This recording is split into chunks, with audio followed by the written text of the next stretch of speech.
Olá, muito obrigado por nos receber em sua casa e participar conosco do Começo de Conversa, um programa de entrevistas diferente, um bate-papo franco, aberto, sem censura. Um programa que é transmitido pela UNEC TV e retransmitido pela TV Sistec. Nosso convidado de hoje tem currículo vasto, com margem para uma ampla e interessante conversa, principalmente sobre a saúde do corpo e da alma, em especial o mundo espiritual. Ele é professor, neurologista, reumatologista e ultrassonografista e veio do sul do país para Caratinga, onde se radicou. É médico e médio. Ficou curioso? Na bola do intervalo você saberá quem é. Não saia daí, nós voltamos já já.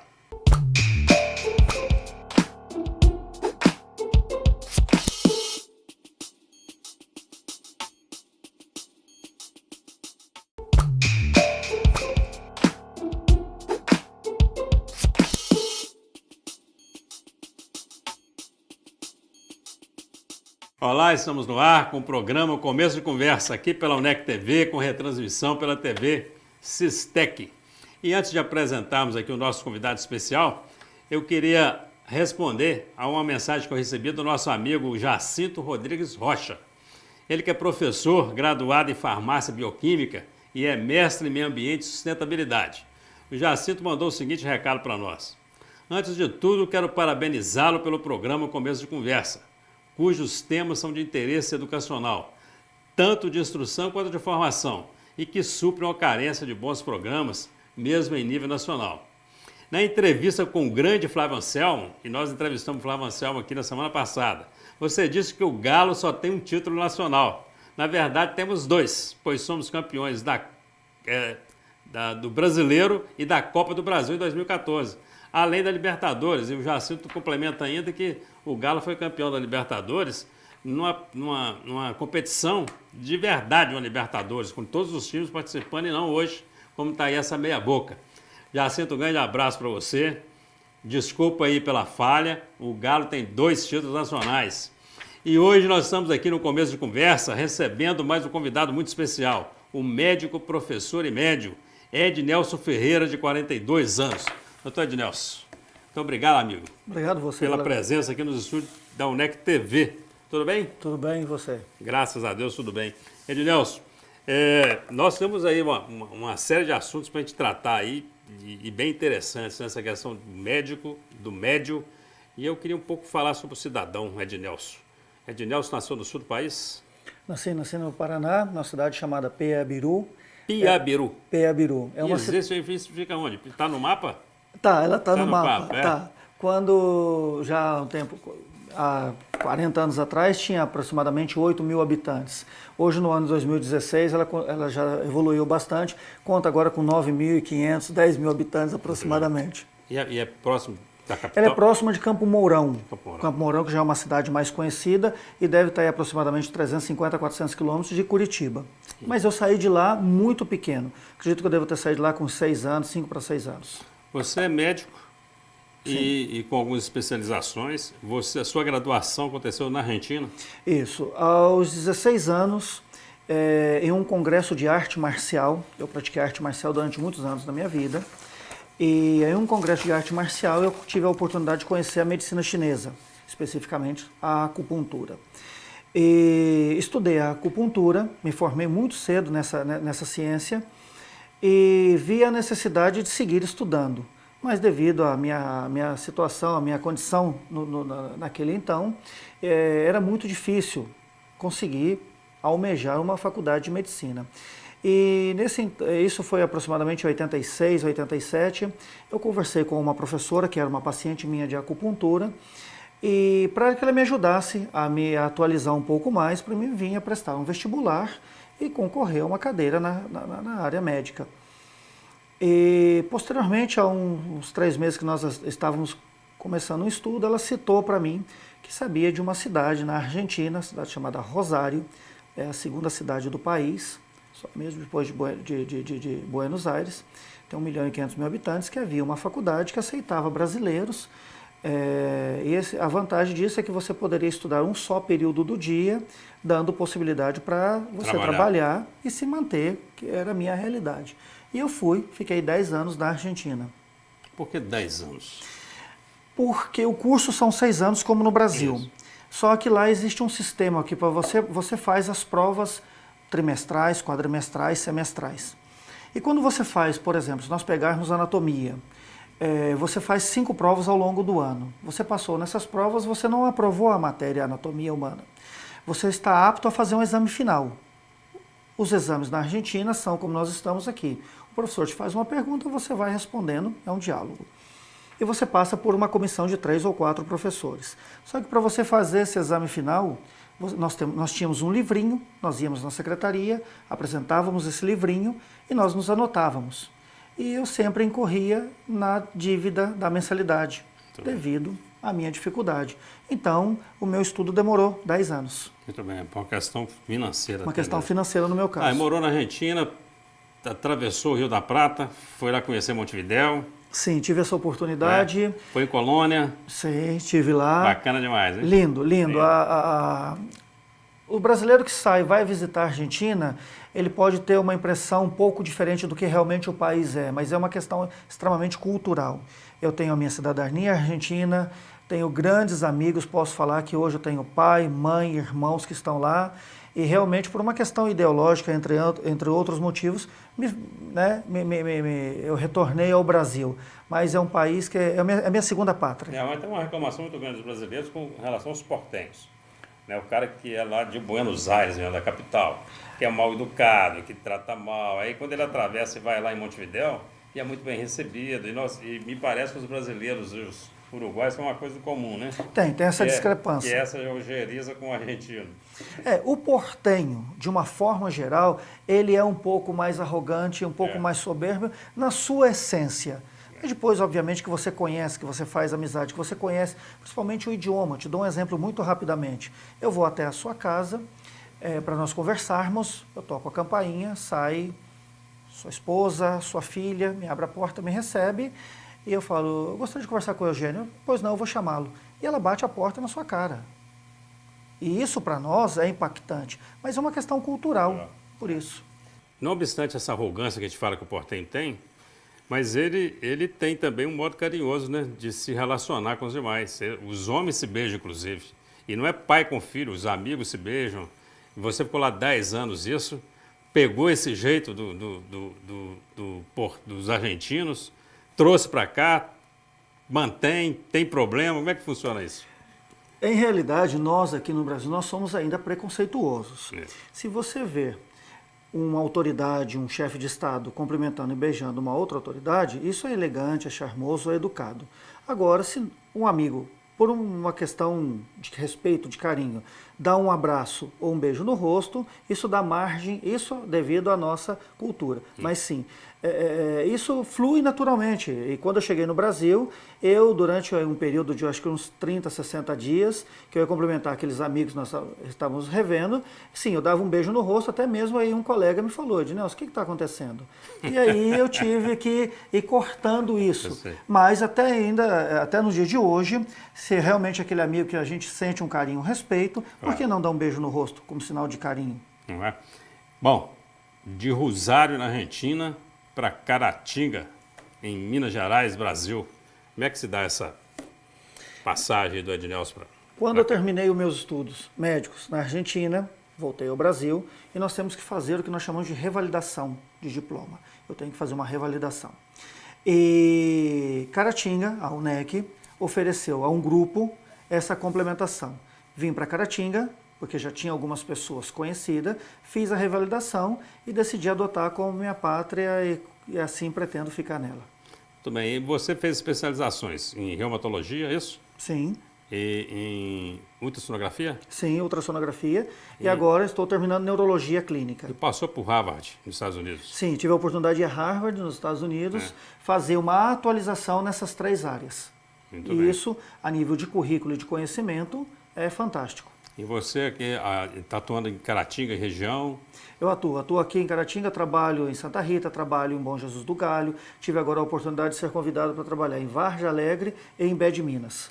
Trabalha como médico e eu sei que também é médium, não é isso? Sim. Ednelson é médium. E é sobre isso que eu queria falar daqui a pouco. Nós vamos para um rápido intervalo e nós vamos voltar com esse assunto, entrevistando aqui hoje uma pessoa muito especial, que é o doutor Ednelson. é médico e é médio. Não saia daí, nós voltamos já já.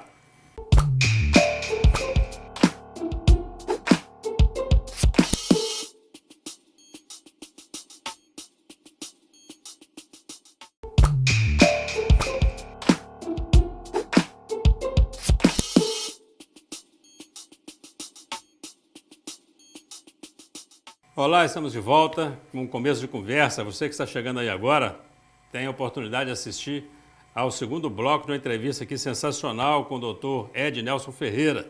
Ele que é médico, reumatologista, ultrassonografista e é médium. E é sobre isso que eu queria falar um pouco, Dr. Ednelson. Nós falamos aí sobre a sua trajetória profissional, né? Sua saída lá de Piabiru. É um nome até difícil de falar, né, rapaz? É o nome índio, né? Piabiru. Piabiru, lá no Paraná. Sim. Para Rosário, depois UNEC fazendo complementação. Sim. Passou por Harvard e está especializado trabalhando como médico. Sim. E também é médium. E exerce esse trabalho lá no Centro Espírita Bezerra de Menezes. Sim.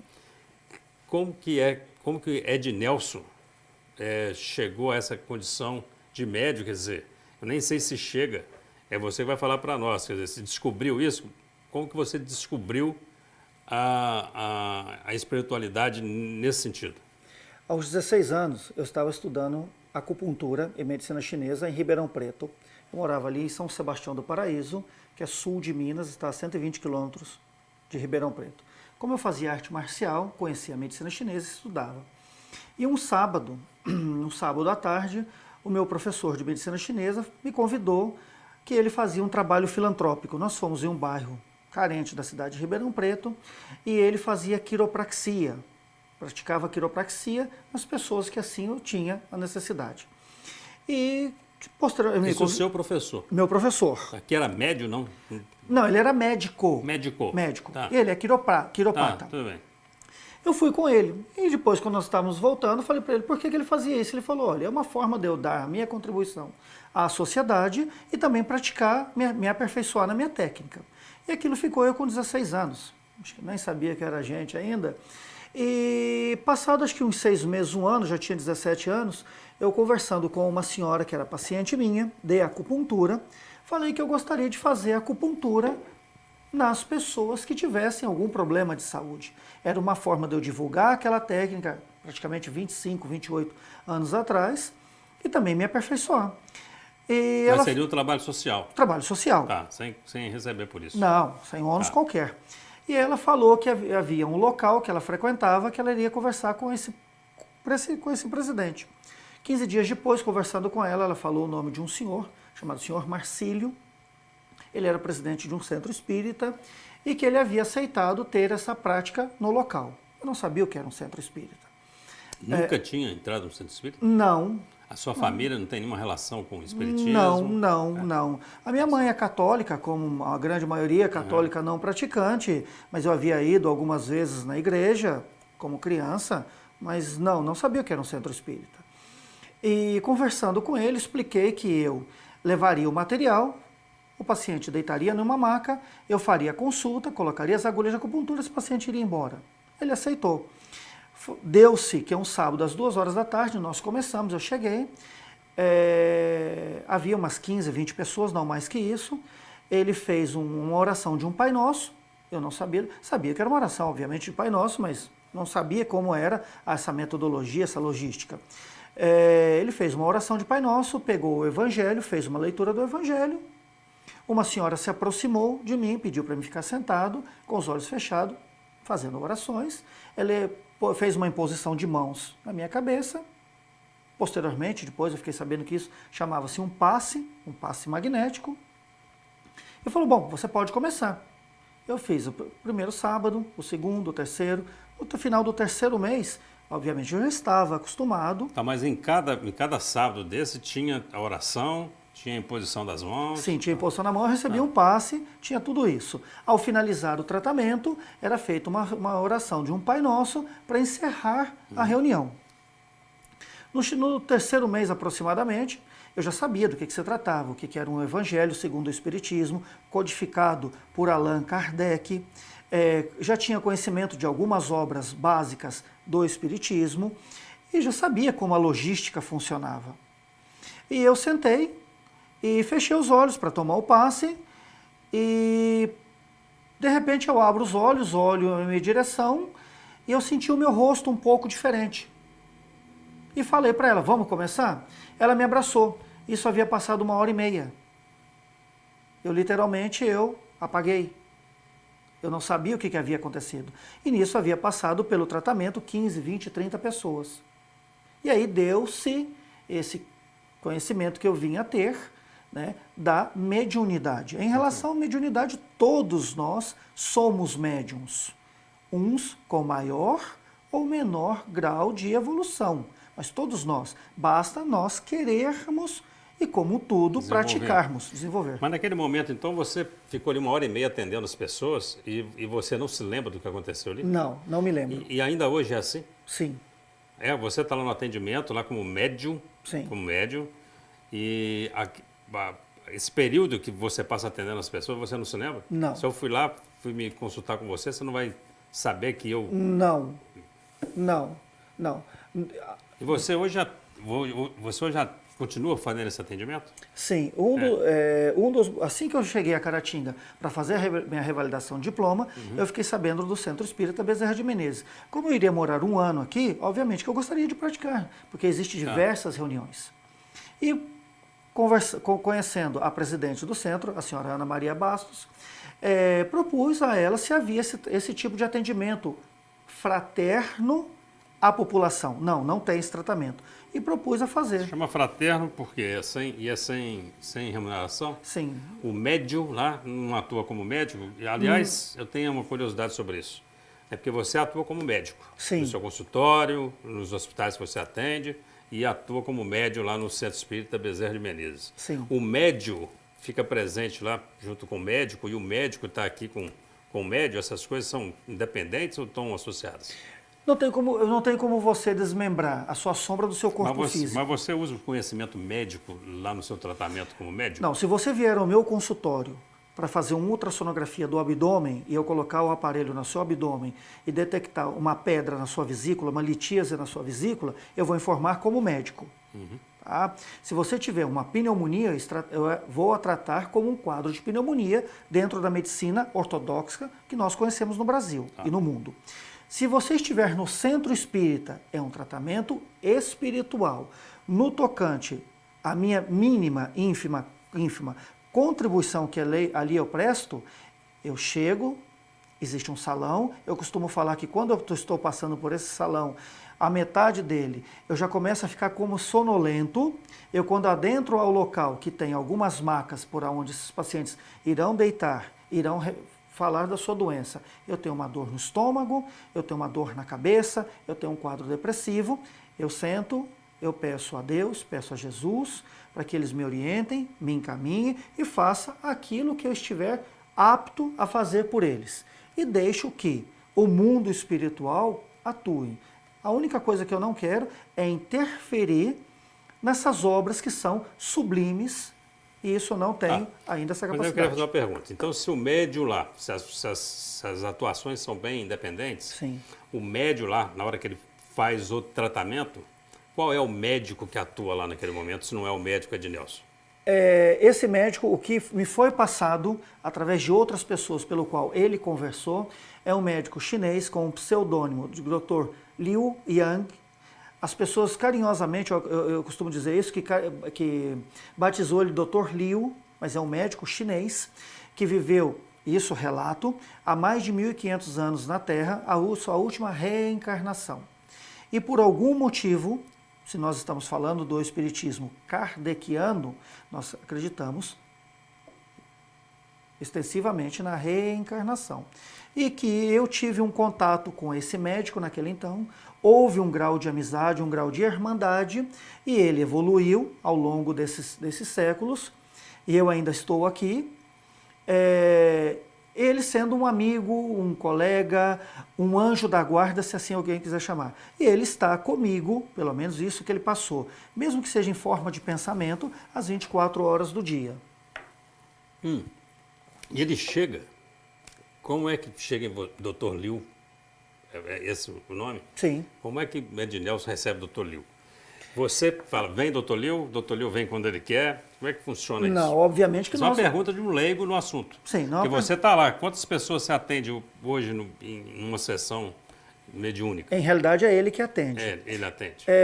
Aproximadamente 180 a 200 pessoas. É mesmo? Em cada Sim, sessão? Em cada sessão. Isso recebe remuneração por isso? Não, As pessoas nunca, pagam? jamais. Não pagam? Não. Tá, então você tem hoje lá 180 pessoas para atendimento. Sim. E que certeza que você tem que o Dr. Liu vai estar ali te ajudando? Já Isso aconteceu depende de não estar, não?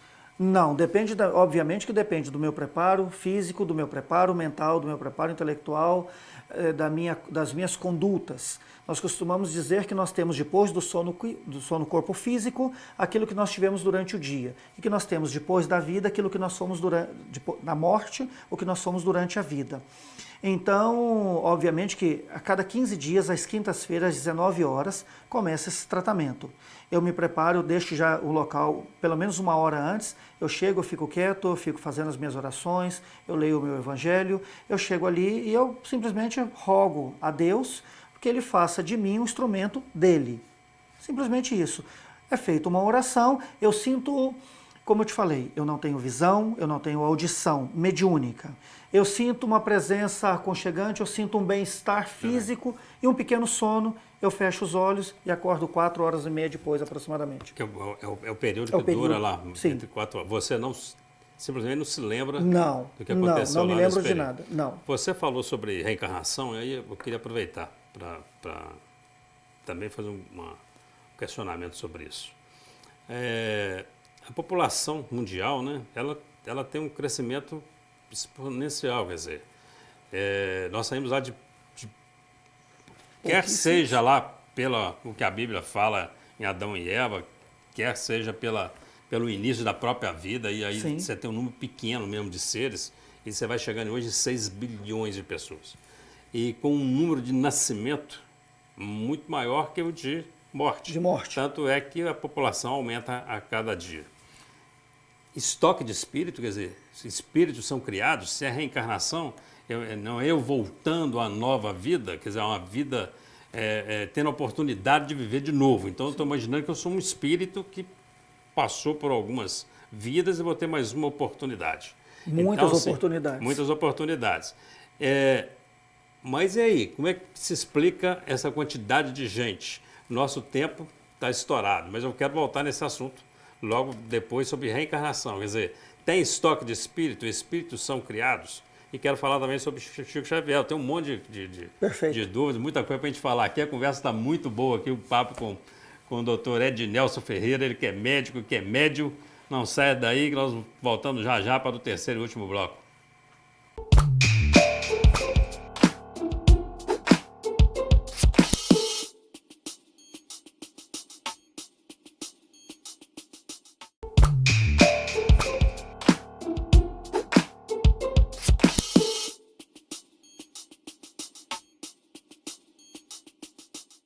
Olá, estamos de volta com um começo de conversa muito especial hoje, recebendo aqui o doutor Ednelson Ferreira, ele que é médico, é médium, e você que chegou aí agora tem a oportunidade de assistir ao terceiro e último bloco do programa.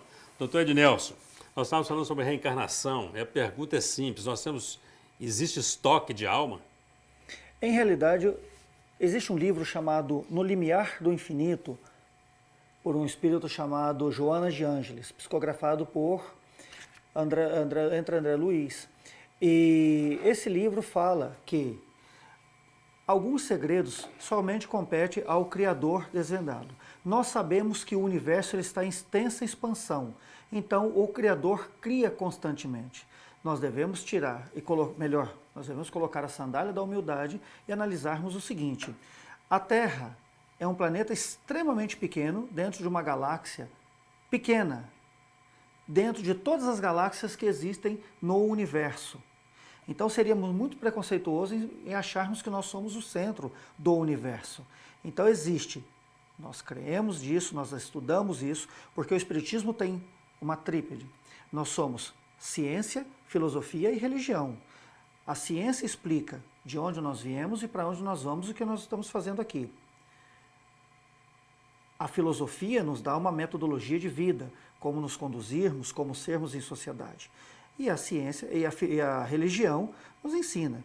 Nós pegamos os mandamentos da Bíblia, que é um livro extremamente importante, que deve ser lido, deve ser estudado, deve ser pesquisado e não deve ser interpretado à autonomia de um, e sim para todos, e codificamos esses 10 mandamentos em 2.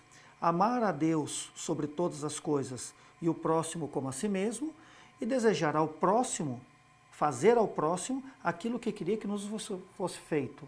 Se nós seguirmos essa premissa, aí está reunido todos os profetas e todas as leis. Jesus, quando esteve na terra, o excélsio por excelência, ele preconizou a lei do amor.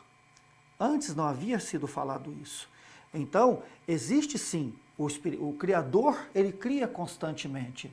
E quando nós sairmos da veste material, vamos galgar outros lugares. É como um aluno que se portou bem, estudou, ao final de um ano ele está apto, ele ganhou essa possibilidade de galgar, estudar assuntos superiores. Isso é o que acontece conosco. Chega um momento, então, que a reencarnação ela para determinado espírito, quer dizer, chega aquele momento que ele atinge a plenitude e não precisa mais reencarnar. Sim, é isso? Sim, existe. Nós podemos isso. considerar, então, a reencarnação como uma possibilidade de melhorar, claro, de melhorar. purificar. Sim, obviamente. E a própria reencarnação nos explica algumas coisas. Por que algumas crianças nascem em berços de ouro e outras nascem na palha? Por que algumas pessoas nascem perfeitas fisicamente para aquilo que nós temos de conceito de beleza e outras nascem completamente deforme? Aonde estaria o equilíbrio, a justiça divina? Por que um pai desejaria mais a um e menos a outro? E nós temos condições e embasamento científico porque isso acontece. Agora, o que nós temos que deixar muito claro é o que a ciência médica, a ciência humana e o que é a ciência médica e a ciência espiritual do ponto de vista desse que foi o codificador da doutrina espírita, esse francês chamado Allan Kardec, que é um pseudônimo, que o seu verdadeiro nome é Hippolyte Léon Denisard Rivail. O livre-arbítrio, ele sempre prevalece ou a mão do Criador, o destino estabelece algumas coisas? Ou seja, você vai reencarnar, você vai voltar para outra vida e faça o melhor que você conseguir. Ou já saiu alguma coisa determinada, você vai voltar para ser mulher e vai ser prostituta. Tem isso? Você tem o seu livre-arbítrio. Se nós não tivéssemos nosso livre-arbítrio, nós seríamos pequenos fantoches, marionetes, na mão de alguém que determina, você faz isso, você faz aquilo. Sim, nós temos o nosso livre-arbítrio, mas com o objetivo da melhora. Não é porque eu aprendi acupuntura há 25 anos atrás, eu poderia ser terapeuta em acupuntura. Eu decidi galgar alguns degraus a mais e me tornar médico. Inclusive, hoje, eu tenho essas 3, em realidade eu tenho 5 especializações, porque eu também faço clínica da dor e faço medicina ortomolecular. E já estou inscrito para um próximo curso a partir do ano que vem. O nosso objetivo é sempre crescer e crescer e crescer. Muito bem. Chico Xavier. Chico Xavier é uma pessoa assim, que eu conheço muito da obra dele, e independente, eu sou católico, tenho o maior respeito por todas as religiões, e tenho maior admiração por Chico Xavier. E como tem muito respeito pelo que fala o padre Fábio de Mello, eu acho que eles os dois têm alguma coisa em comum, que é a vaidade. O padre Fábio de Mello, ele é assumidamente um homem vaidoso. Sim. Você vê que é um homem muito bem cuidado e que gasta muito dinheiro com shampoo, com cremes. O Chico Xavier usava até uma peruca, Sim, bem pretinha, que é para poder ficar com uma aparência mais bonita. Isso não bate de frente com a questão de preocupar demais com uma matéria e devia ser o contrário, preocupar só com o espírito? Em realidade, o próprio Evangelho segundo o Espiritismo diz, a perfeição não é desse mundo. Então, obviamente, nós estamos milhares e milhares aí de reencarnações, talvez, da perfeição. No caso especificamente de Chico Xavier, ele costumava dizer que ele colocava peruca, que era para diminuir um pouco a feiura dele. Mas eu agradeço ao Criador e agradeço muito a oportunidade de estar com o Chico Xavier por 3 por 3 episódios. E realmente foi uma pessoa que dedicou a sua vida, abdicou mão de tudo em prol do ser humano. Muito bem. Você, como espírita, qual que é a sua relação com as outras religiões? De uma maneira muito especial com o catolicismo e com os evangélicos. Se você no dia de amanhã fizer um convite para o catolicismo, para o judaísmo ou para qualquer outra religião, irei com o maior prazer, irei respeitando-a, seguindo aquilo. Obviamente que eu me encontrei dentro da doutrina espírita, gostaria de também agradecer a oportunidade que você está me dando e deixar bem claro o seguinte: eu sou médico dentro do meu consultório e tenho essa filosofia de vida dentro do centro espírita.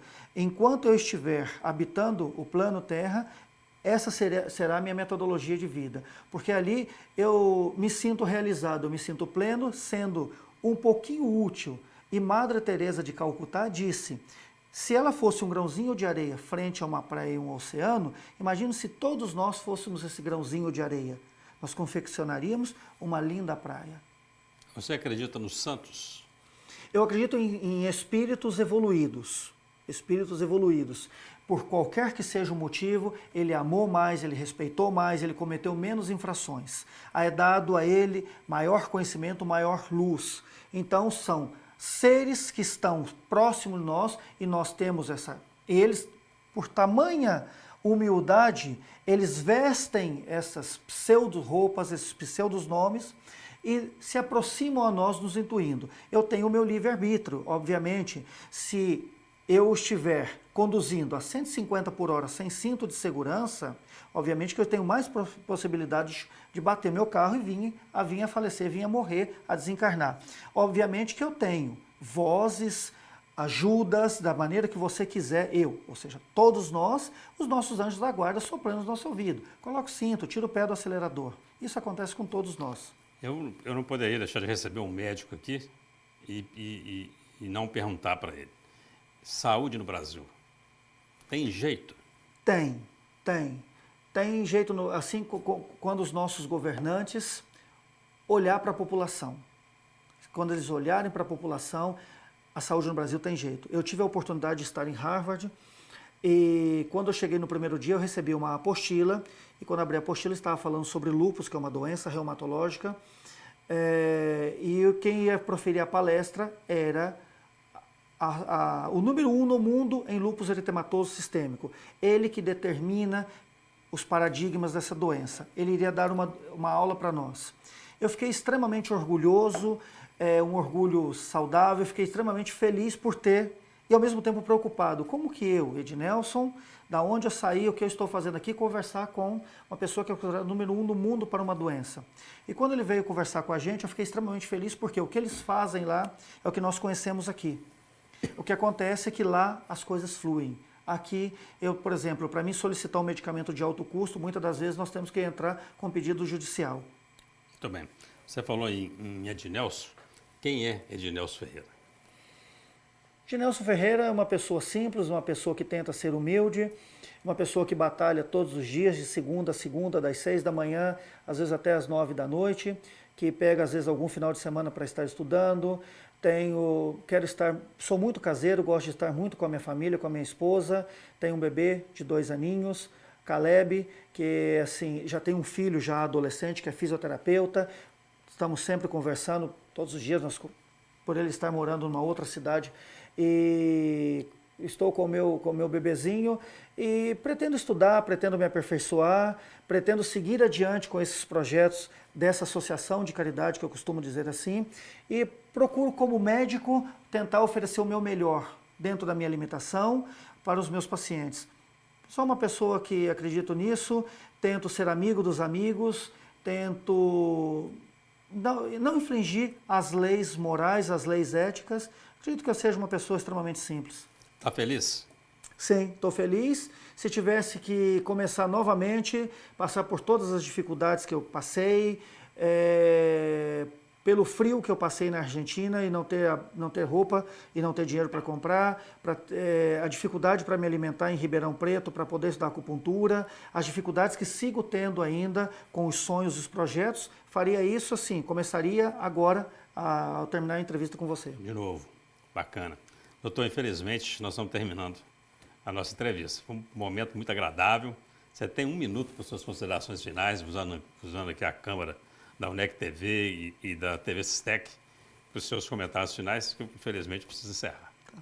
Quero, em primeiro lugar, agradecer você, agradecer a sua equipe por essa humilde, por essa gentileza dessa entrevista, dessa conversa que nós tivemos. Gostaria de deixar o meu abraço fraterno a todos os meus amigos, aqueles que são os meus pacientes. Saibam que sempre tentarei dar o melhor de mim e, dentro da minha limitação, se eu não souber de algo, vou procurar, vou pesquisar, vou atrás, vou conversar com aqueles que mais sabem do que eu.